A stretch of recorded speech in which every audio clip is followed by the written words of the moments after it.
How to change payment account on Google Play. Hey everyone, welcome back to our channel. In this video I'm going to guide you on how you can change the payment account on Google Play, so make sure to watch the video till the end. Now, to basically change the payment account on Google Play, it is actually quite very simple. But first of all, you need to just tap the profile icon from Google Play Store, go to this option called payment and subscriptions, and from here what you want to do is simply go to this option here known as payment methods.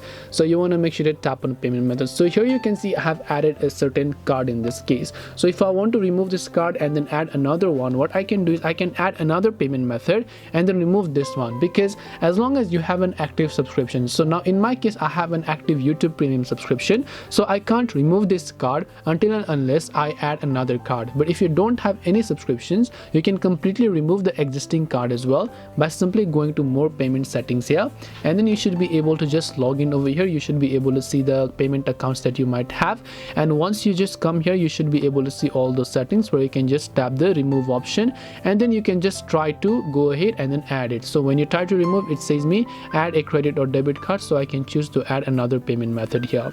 This way I should be able to change payment account on Google Play. Hope this video was helpful. If you have got any more questions, then feel free to also leave them down below. Thank you for watching till the very end of this tutorial, and see you soon in the next video.